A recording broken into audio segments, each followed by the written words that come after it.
con este nuevo tema. Recordemos que en la clase anterior nosotros trabajamos con estadística descriptiva y yo les comentaba que esa es la base para analizar cualquier tipo de estudio y que la estadística descriptiva es válida y es necesaria por muchas razones. Y solo recordemos, para que no nos perdamos, que habían tres tipos de análisis. Los de correlación, donde se relacionaban dos variables cuantitativas, los de asociación, donde las dos variables eran cualitativas, y los análisis de diferencia, donde una variable era cuantitativa y la otra cualitativa. Entonces, vamos a continuar con esas modalidades, solo que ahora trabajando con la estadística inferencial.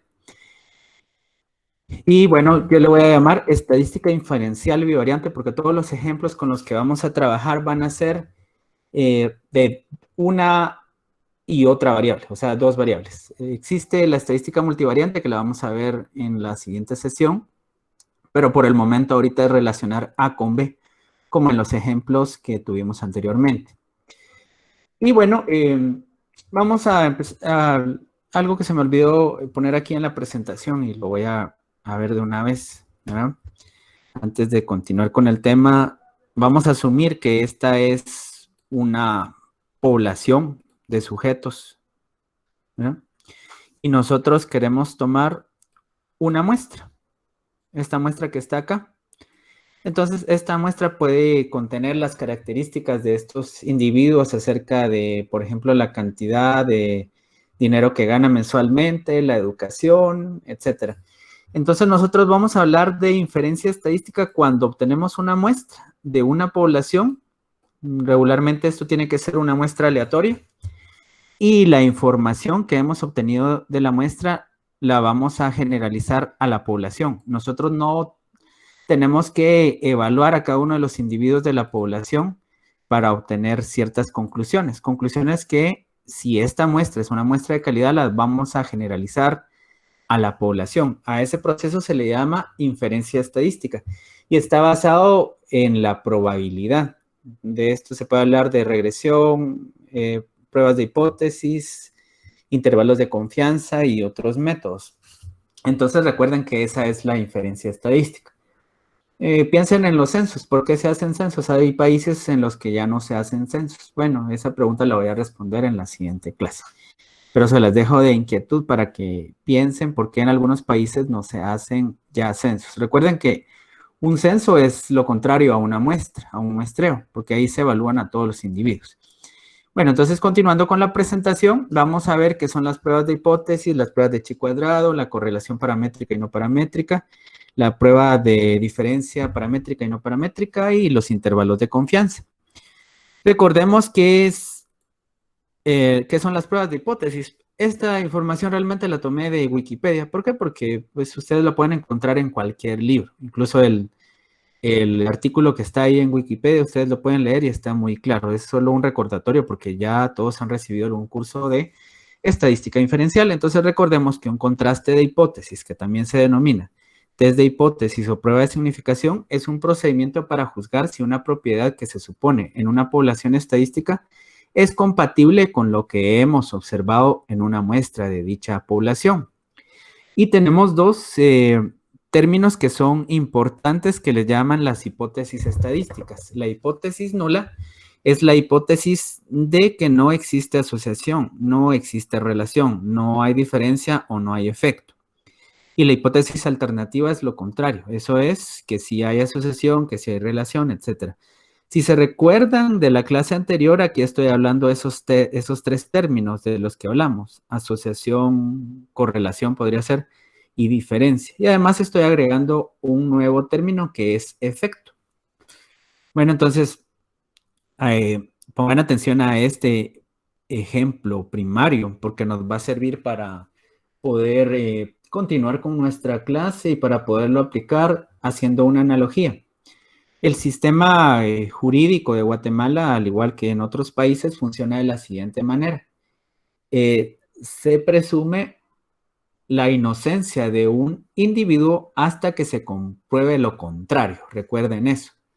Entonces, eso es como una hipótesis nula. La hipótesis nula me está diciendo que el individuo no ha cometido ningún delito, que es inocente.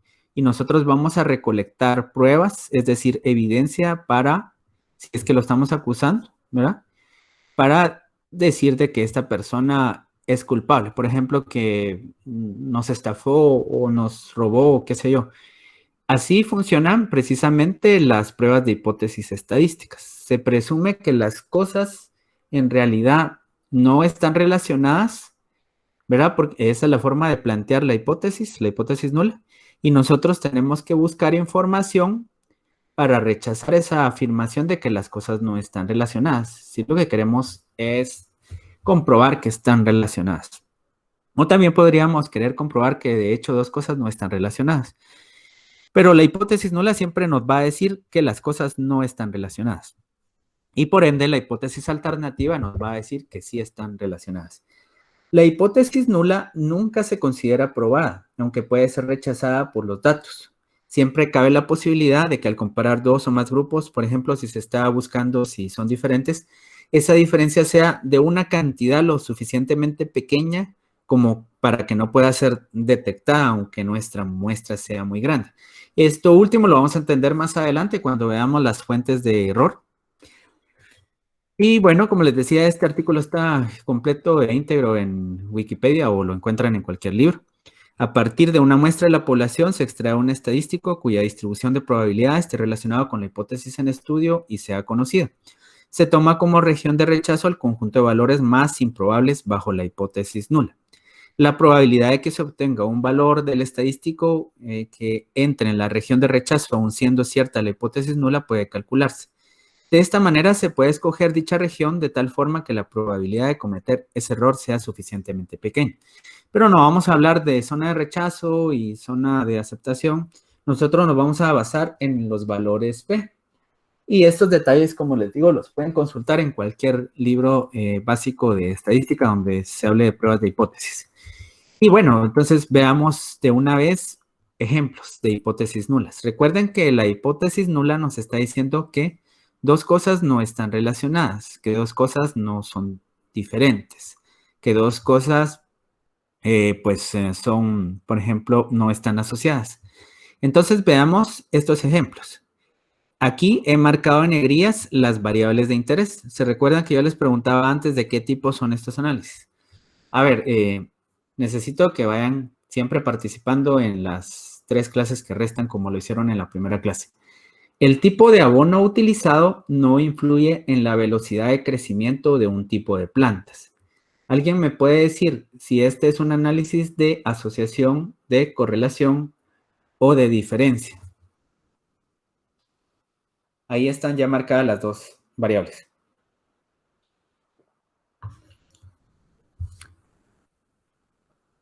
A ver.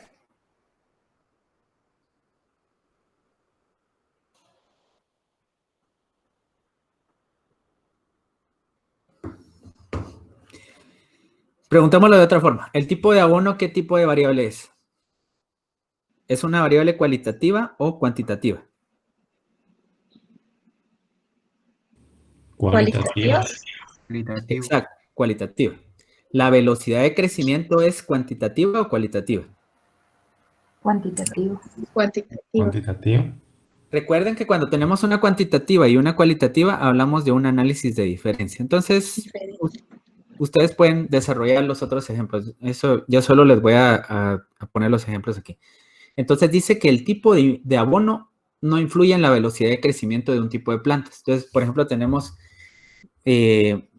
4 macetas, por simplificar el ejemplo, y tenemos 4 diferentes tipos de abono. Y vemos que las plantas crecen en la misma velocidad, según lo que dice esta hipótesis nula, que el tipo de abono no va a influir en la velocidad de crecimiento. Ahora veamos el índice de masa corporal con la presión arterial, dos variables cuantitativas. Dice que el índice de masa corporal no se relaciona con la presión arterial promedio que tiene un individuo. Esa es otra hipótesis nula, porque una persona dice que puede ser obesa o puede tener un índice de masa corporal normal y eso no va a influir en la presión arterial promedio, ¿verdad? puede influir otras cosas, pero no el índice de masa corporal. Solo son planteamientos de hipótesis nula. Yo no estoy diciendo si esto es cierto o no es cierto. Entonces estamos viendo de que aquí estamos haciendo una suposición de investigación. La primera suposición es la suposición nula, de que las dos cosas no están relacionadas. ¿Alguien tiene todavía dudas a qué me refiero con hipótesis nula? Bueno, si no es así, entonces veamos el tercer ejemplo. Durante el embarazo, el ser adolescente no aumenta la probabilidad de presentar complicaciones maternas y o fetales. Bueno, entonces estamos diciendo que esas dos variables, el ser adolescente y el tener complicaciones del embarazo, no tienen asociación. Entonces vimos esos tres ejemplos, los tres diferentes ejemplos de modalidades de análisis, pero ahora con hipótesis, ¿verdad? Con hipótesis nulas. No estoy hablando de ninguna hipótesis nula. Bueno, y ahora necesito que me colaboren. Si estas son las hipótesis nulas, por ejemplo, el índice de masa corporal no se relaciona con la presión arterial media de un individuo y la hipótesis alternativa es lo contrario que una hipótesis nula, ¿cuál sería la hipótesis alternativa del segundo ejemplo? El índice de masa corporal se relaciona con la presión arterial media de un individuo. Excelente, así es. Bueno, entonces, si se dan cuenta, son cosas contrarias, complementarias. Y nosotros lo que queremos determinar es si hay suficiente evidencia con base a los datos recolectados en un estudio para seguir afirmando que el índice de masa corporal no se relaciona con la presión arterial o para rechazar ese planteamiento. De eso se trata la estadística. Los detalles, pues, del procedimiento matemático no los vamos a ver porque solo estamos viendo aspectos críticos y aplicados. Y lo importante ahora va a ser hablar de los tipos de error. Yo me puedo confundir en la conclusión a la que llego, pero hay dos tipos de errores. Ahí los ven ustedes en rojo. El error tipo 1 y el error tipo 2. Entonces veamos el cruce de variables. Dice, yo llego a la conclusión en mi investigación que se acepta la hipótesis nula. Entonces recuerden, HO es hipótesis nula. H1 es hipótesis alternativa. Entonces yo hago un estudio y llego a la conclusión de que se aceptó la hipótesis nula, o sea que no se rechazó. Pero en la realidad, ¿verdad? En la realidad, por ejemplo, en otro estudio más grande, ya se hizo otro estudio y ese estudio es bastante confiable y ese autor o autores llegan a la conclusión de que es cierto, que la hipótesis nula es cierta. Entonces, si en mi investigación yo concluí que la hipótesis nula es cierta y en la realidad la hipótesis nula es cierta, entonces no estoy cometiendo un error, ¿no? También puede haber ocurrido que en la investigación yo llegué a la conclusión de que la hipótesis nula no era verdadera y que por lo tanto acepté la hipótesis alternativa. Y entonces, ¿a qué conclusión llego? Bueno, pues entonces llego a la conclusión de que sí se aceptó la hipótesis nula y en la realidad que se aceptó la hipótesis alternativa y en la realidad esa hipótesis alternativa es cierta. Entonces, no hay error tampoco. Entonces, mi conclusión concuerda con la realidad en los dos casos. Pero, ¿qué pasa si yo llegué a la conclusión de que la hipótesis nula era verdadera? Pero en la realidad, la hipótesis nula no era verdadera, sino que la verdadera era la hipótesis alternativa. Entonces, estoy cometiendo un error de tipo 2. ¿Sí? Entonces, luego está el otro error. Yo llego a la conclusión de que la hipótesis alternativa es verdadera, pero en realidad la hipótesis alternativa es falsa, porque la cierta es la hipótesis nula. Entonces, estoy cometiendo un error de tipo 1. Aquí todavía nos puede quedar algunas dudas de cómo es esto, ¿verdad? Para ello vamos a hacer algunos ejemplos. Entonces, veamos. Dice, si la probabilidad de comer... bueno, esto es algo teórico, entonces por el momento vamos a irnos de una vez a los ejemplos. En un estudio se determinó que un medicamento puede disminuir el riesgo de mortalidad en pacientes con coronavirus, pero en realidad el medicamento no tiene ningún efecto sobre el coronavirus. Entonces veamos qué es lo que estamos afirmando. En el estudio se determinó que un medicamento puede disminuir el riesgo de mortalidad. Eso es, estamos aceptando una hipótesis alternativa, porque estamos diciendo de que algo sí tiene efecto sobre otra cosa. Entonces, estamos en el punto en el cual se escogió la hipótesis H1, la hipótesis alternativa. Y veamos qué más dice. Sin embargo, en la realidad, el medicamento no tiene ningún efecto sobre el coronavirus. Entonces, estamos cometiendo un error de tipo 2, un error de tipo 1, porque estamos diciendo que la hipótesis alternativa es verdadera cuando en realidad es falsa. ¿Por qué? Porque la hipótesis nula es la verdadera. Ese es el error de tipo 1. Ahora veamos el otro ejemplo. Una persona se consideró culpable de un asesinato cuando en realidad no cometió ningún delito, solo por estar, como se dice, en el lugar y el momento equivocado. Entonces veamos el último ejemplo. Dice, se llegó a la conclusión en una investigación que el estrés no tiene un efecto sobre la aparición de síntomas de gastritis, cuando en realidad sí tiene efectos. Entonces, ese es un error de tipo 2, ¿verdad? O sea, se dice, se acepta la hipótesis nula cuando la cierta es la hipótesis alternativa. Veamos otros detalles. La potencia del contraste es lo que se conoce como valor 1 menos beta. Estos errores se conocen como error tipo 1, error alfa. Error tipo 2, error beta. Entonces, si a 1 le restamos beta, estamos hablando de la potencia del contraste. Más adelante vamos a hablar en la última clase acerca de la potencia de la prueba, pero la potencia, ese es un concepto importante y les adelanto lo siguiente. Es la probabilidad de escoger la hipótesis alternativa cuando ésta es cierta. O sea, es la probabilidad de que yo encuentre diferencias o que yo identifique el efecto de un medicamento cuando en realidad el medicamento sí tiene efecto. Esa es la potencia. Es como la validez de mi prueba estadística. ¿Qué tan válida es esa prueba estadística? Entonces, cuando es necesario diseñar un contraste de hipótesis, se desea que las probabilidades de ambos tipos de error sean lo más pequeñas que se pueda. Sin embargo, con una muestra de tamaño prefijado, disminuir la probabilidad del error alfa conduce a incrementar la probabilidad del error beta. Entonces, si yo disminuyo la probabilidad de cometer este tipo de error 1, es porque, hice, por ejemplo, un aumento del tamaño de la muestra.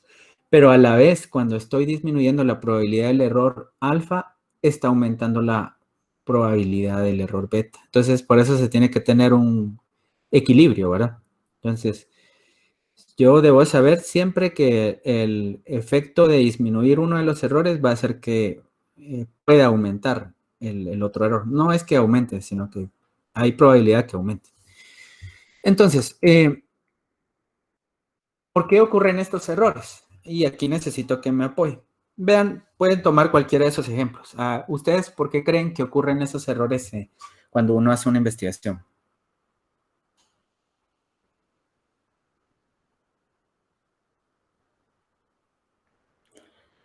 Veamos el ejemplo del coronavirus. Dice que yo hice una investigación y un medicamento, por ejemplo, hidroxicloroquina, me dijo que ese puede disminuir la mortalidad, pero en realidad ese medicamento no tiene ningún efecto sobre el coronavirus. Se cometió un error, ¿verdad? ¿Qué causas creen ustedes que son las que condicionaron de que se haya cometido ese error? Algunos ejemplos, ideas. ¿Quizá algún sesgo al momento de elegir a la población de estudio? Sí, bueno, entonces elegir a la población de estudio teniendo ya pues la probabilidad de haber un error, ¿verdad? Pero ahí está hablando de una forma muy general, ¿verdad? Entonces, un ejemplo de ese sesgo, ¿verdad? Entonces, si yo estoy haciendo comparaciones, por ejemplo, a un grupo al que les di el medicamento y a otro al que no les di, y al que le di el medicamento ellos les fue mejor porque murieron menos. Un sesgo podría ser de que el grupo que recibió el medicamento estaba, digamos, el cuadro clínico era menos severo que a los pacientes a los que no les di el medicamento. O sea, a los que no les di el medicamento, ahí habían más pacientes con un mayor grado de severidad, ¿verdad? Ese podría ser un sesgo, eso está bien. ¿Alguien más que quiera colaborar? Veamos el otro ejemplo. Una persona se consideró culpable de un asesinato cuando en realidad no cometió ningún delito. ¿Qué errores se pudieron haber cometido? Esto es más de la vida cotidiana. Para llegar a la conclusión de que era culpable. No se investigó bien, no se contó con evidencia. Exacto, ¿verdad? Los peritos eran unos ineptos, por ejemplo. Entonces, esa es una cosa. Entonces, veamos aquí fuentes de error sistemático. Una calibración inadecuada de los instrumentos de medición. Los instrumentos de recolección de datos no están validados. La forma en que se recolectaron los datos no es confiable, ¿verdad? Existen factores de confusión. El efecto es muy pequeño para ser detectado por la cantidad de muestra disponible. Ese es un concepto importante. Recuerden que yo les dije que siempre que hablara la palabra crítica era porque estoy hablando de un elemento esencial de este curso, ¿verdad? Entonces, un elemento crítico es de que a veces se prueban cosas cuando no se tiene la muestra adecuada, o sea, la muestra es muy pequeña. El tamaño del efecto es pequeño. Cuando el tamaño del efecto es pequeño, la probabilidad de encontrarlo es pequeña, por lo tanto necesitamos muestras grandes, ¿verdad? Y otro elemento crítico es este que está acá, la muestra es muy grande, y esta es una de las limitaciones de la estadística basada en valores P, la estadística clásica. Uno puede tener una muestra muy grande y encontrar de que hay una asociación significativa, pero eso no tiene ninguna significancia clínica, y eso quiero que lo tomen bastante en cuenta, ¿verdad? Entonces, muchas personas detractoras de la estadística clásica dicen, ay, pero si usted tiene una muestra grandísima, siempre va a encontrar valores P significativos. Y eso puede ser cierto. Entonces, una de las alternativas es la estadística bayesiana. Esa estadística no peca de esos problemas. Y al final de cuentas, la estadística descriptiva, que es algo mucho más sencillo, no tenemos que hacer cosas tan difíciles, también nos va a decir si... pues sí, realmente, a pesar de que se encontró significancia estadística, no hay significancia clínica. O sea, que tenga una utilidad práctica las cosas, ¿verdad? Y otra cosa, pues la presentación malintencionada de la información. En el ejemplo de la persona que la consideraron culpable, pues obviamente alguien pudo haber pagado a esos peritos para que dieran un falso testimonio, ¿verdad? Entonces, esas son las fuentes de error sistemático. El error aleatorio es ese que no podemos controlar. Y este es el que sí se podría controlar. Entonces, la estadística se clasifica regularmente en paramétrica y no paramétrica. Estas pruebas de hipótesis. Pero recuerden que esta estadística paramétrica y no paramétrica aplica ese dilema de utilizar un tipo de estadística u otro. Aplica únicamente a los datos que son cuantitativos. Entonces, es una estadística que no se utiliza mucho, la no paramétrica. Entonces, quisiera que alguien, pues, solo me dijera que si ha usado, no, perdón, si ha visto o no esa estadística no paramétrica en algún curso de pregrado, posgrado, no sé. ¿Alguien ha visto algún método no paramétrico en un curso de estadística? Sí, yo sí he visto. Ah, ya. ¿Usted qué estudió? Yo soy biólogo. Ah, usted es biólogo, ya. Ajá. ¿Se recuerda algún método no paramétrico que haya utilizado? Sí, la prueba Kruskal-Wallis, por ejemplo. Ah, excelente. ¿Y eso lo vio en estadística básica o en algún curso aplicado de biología? Estadística. Ah, ok, bueno. Pues yo cuando he dado el curso de bioestadística en la Facultad de Farmacia siempre tocó esos temas, pero yo nunca llevé estadística paramétrica en los cursos de estadística.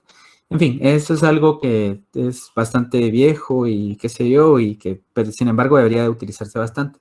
Porque vemos aquí un aspecto importante que dice que la estadística paramétrica es la que asume que los datos de interés se distribuyen de forma normal, o sea, de forma de campana. Asimismo, se prueban otros supuestos como la igualdad de varianzas, la independencia de observaciones, el equilibrio de los grupos y la recolección del azar. Muchas veces se aplican esas pruebas estadísticas y no se hacen los diagnósticos necesarios.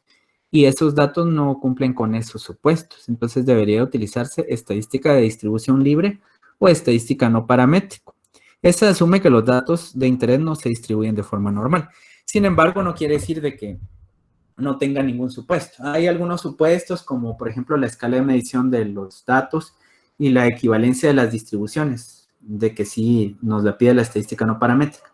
Si bien nos dice no es necesario que los datos sean normales, sí es necesario que cuando comparemos dos grupos tengan una distribución similar, ¿verdad? Entonces, tampoco voy a entrar en detalles de esto y vamos a ver algunos ejemplos. Entonces, lo que usted nos decía, compañero, es la estadística de Kruskal-Wallis, que está acá, ¿verdad? Entonces, me dicen, aquí vamos a clasificarlos según los grupos. Los grupos pueden ser independientes o pueden estar relacionados. La cantidad de grupos puede ser 2 o pueden ser más de 2. La variable de respuesta puede ser categórica o puede ser numérica, y aquí están las pruebas estadísticas. Pues yo escribí un artículo sobre cómo se hace para seleccionar una prueba estadística, ¿verdad? Con base a los datos. Hay hasta pruebas hasta aplicaciones de smartphone que les pueden ayudar a hacer eso. Y les dejé una lectura ahí para esta presentación donde hay un artículo sencillo, uno de tantos.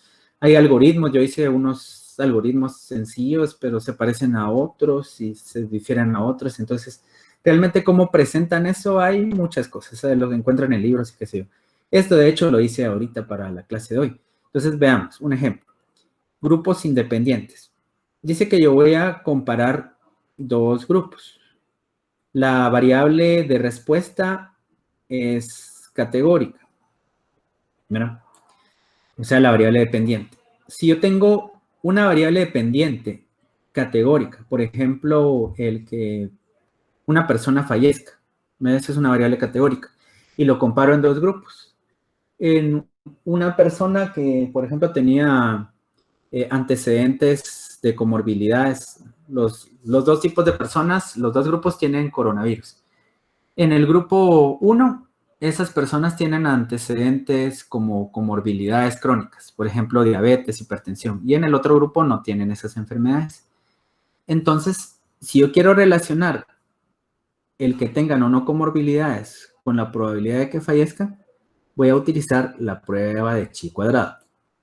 Ahora veamos el ejemplo del compañero, del Kruskal-Wallis. ¿Cómo se aplica el Kruskal-Wallis? Es cuando los grupos son independientes también, pero hay más de dos grupos. La variable de respuesta es numérica. Por ejemplo, veamos los valores de hemoglobina glicosilada. La hemoglobina glicosilada es un indicador para saber cuál es el estado clínico de un paciente con diabetes, por ejemplo. Y yo lo voy a comparar en un grupo de pacientes diabéticos que tienen un tipo de medicamentos, los medicamentos de tipo A. Voy a utilizar otro grupo que tiene medicamentos de tipo B y otro grupo de pacientes que realmente no toman medicamentos. Entonces ahí tengo K grupos, o sea, más de dos grupos.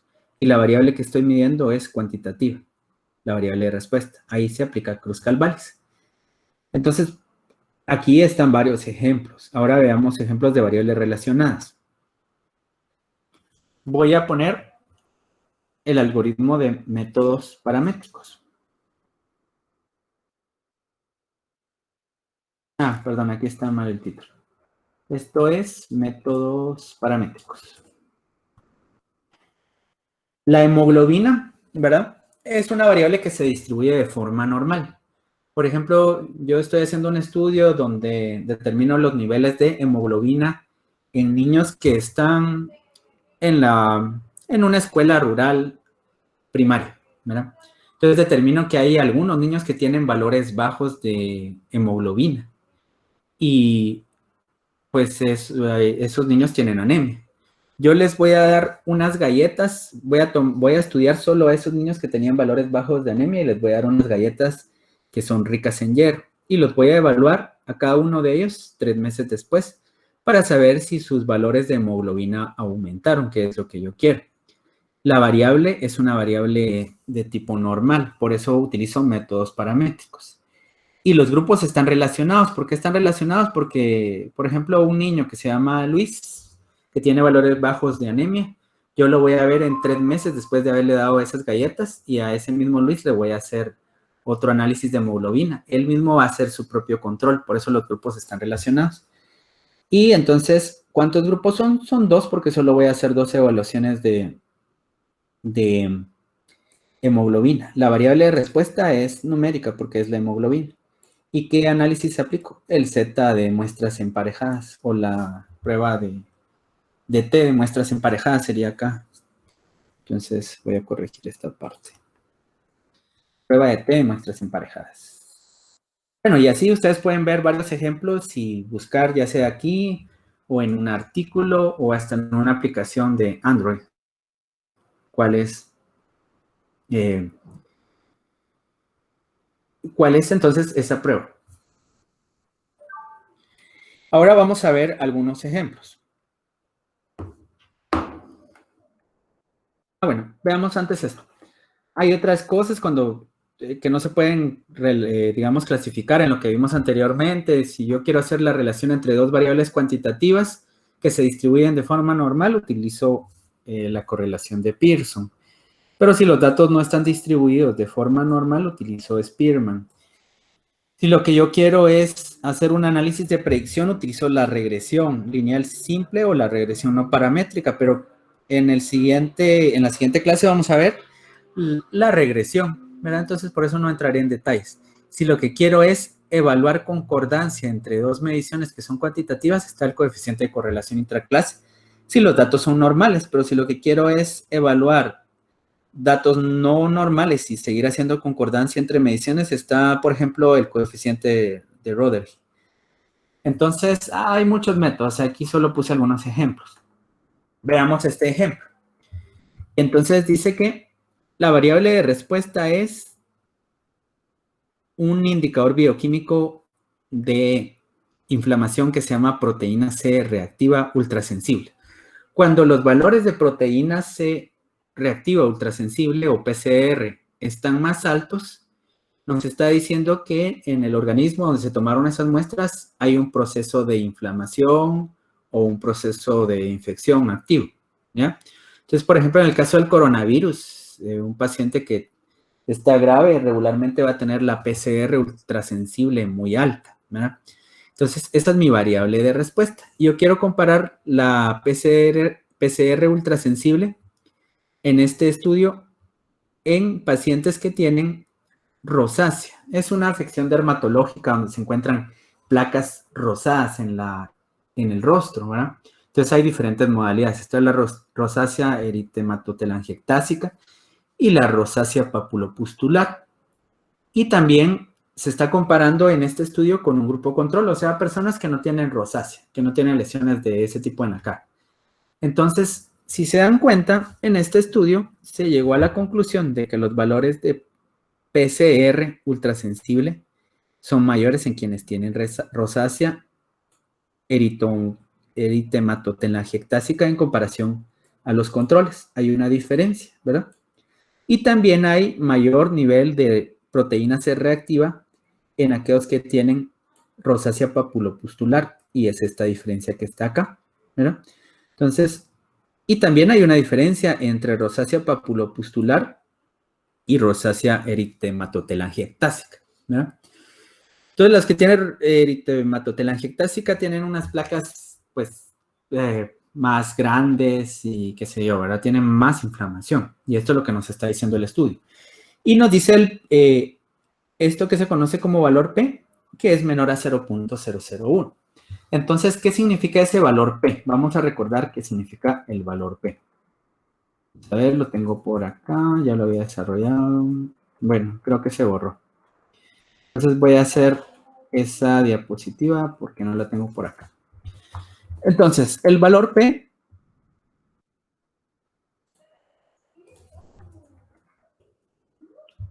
nos sirve para tomar la decisión de las hipótesis. Bien, el valor P es la probabilidad de equivocarse al rechazar una hipótesis nula verdadera.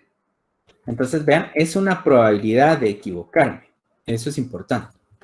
Al rechazar una hipótesis nula verdadera, esa probabilidad puede ser alta o baja. Y con base a eso vamos a tomar una decisión. Eso nos servirá para tomar una decisión. Y bueno, ¿y en qué consiste que la probabilidad sea alta o sea baja? Entonces nosotros vamos a trabajar con un nivel de confianza. Si mi nivel de confianza es del 95%, el nivel de significancia es del 5%, o sea, 0.05. ¿Y qué es ese nivel de significancia? Es el nivel de error permitido. Si el nivel de confianza es del 99%, el nivel de significancia va a ser menor, va a ser del 1%, y esto es 0.01. Entonces, yo puedo decir que esa probabilidad de equivocarme es baja o es alta con relación al nivel de significancia. Entonces, si el valor P es menor al nivel de significancia, en general, estamos diciendo que la probabilidad de equivocarme es baja. Y al contrario, si el valor P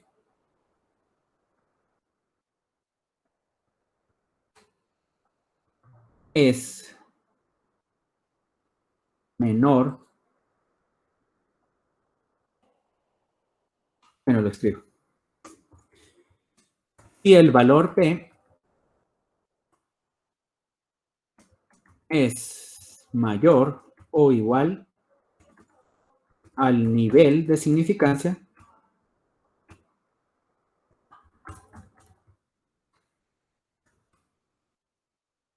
vamos a decir que la probabilidad de equivocarme no es baja. Si yo tomo una decisión, ¿qué es lo que quiero? Que mi probabilidad de equivocarme sea baja o no sea baja. Tiene que ser baja. Exacto. Entonces de ahí viene esa regla de que si el valor P, y aquí lo voy a poner, si el valor P es menor al nivel de significancia, yo rechazo la hipótesis nula. Ahí está. Entonces, si el valor P es menor al nivel de significancia, yo me arriesgo, ¿verdad? Entonces, vean esto que es importante, es un elemento crítico. Estoy diciendo que me arriesgo. Porque las pruebas estadísticas no están hablando de una verdad absoluta. Están hablando de una decisión tomada con base a la probabilidad de equivocar. Entonces, si el valor P es menor al nivel de significancia, la probabilidad de equivocarme al rechazar la hipótesis nula es baja. Entonces me arriesgo. Siempre puede ser que me equivoque, pero yo me arriesgo porque la probabilidad es baja. Si la probabilidad fuera alta, no me arriesgo. Entonces veamos en este ejemplo que está acá. En este ejemplo dice que el valor P es menor a 0.001. Entonces yo rechazo la hipótesis nula. Pero vean que esto por el momento no me dice nada si yo no enuncio la hipótesis. Entonces voy a enunciar mi hipótesis. Pues lo haré por acá. La variable de respuesta o independiente o dependiente es proteína C reactiva, ultrasensible. La variable independiente es tipo de rosácea, o sea, un grupo control. Entonces, la hipótesis nula me va a decir los valores promedio de PCR o proteína C reactiva ultrasensible no varían según el tipo de rosácea. Y la hipótesis alternativa me va a decir los valores promedio de PCR ultrasensible sí varían según el tipo de rosácea.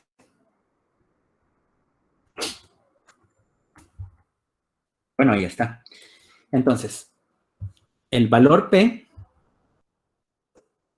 es bien pequeñito. Yo lo expresé así como menor a 0.001, porque así esa es la regla. Este debe ser un valor P, por ejemplo, como esto. Digamos, ese es un valor P que se tiene que expresar por regla de esta manera. Y el nivel de significancia es el error permitido. Si yo tengo un nivel de confianza del 95%, tengo un error permitido del 5%.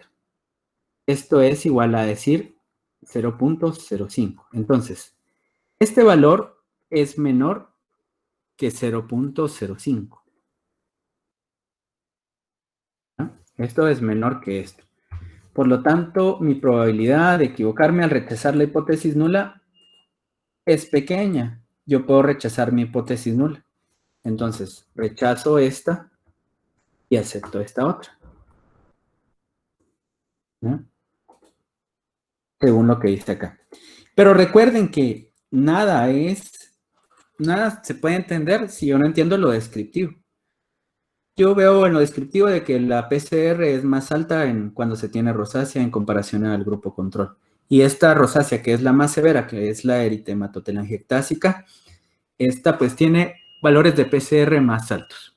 Entonces aquí está el valor P. Ahora, ¿qué prueba estadística se aplicó acá? Bueno, los datos, como los vemos acá, tienen valores atípicos. Posiblemente la distribución no sea normal. ¿Cuántos grupos de comparación tengo? 1, 2 y 3. La variable de respuesta es cuantitativa. Entonces, volviendo a nuestros algoritmos, yo sé que la variable es no paramétrica porque tiene esos valores atípicos, posiblemente. La variable de respuesta es numérica y estoy comparando entre K grupos, pero los grupos son independientes. Entonces, utilizo Kruskal-Wallis.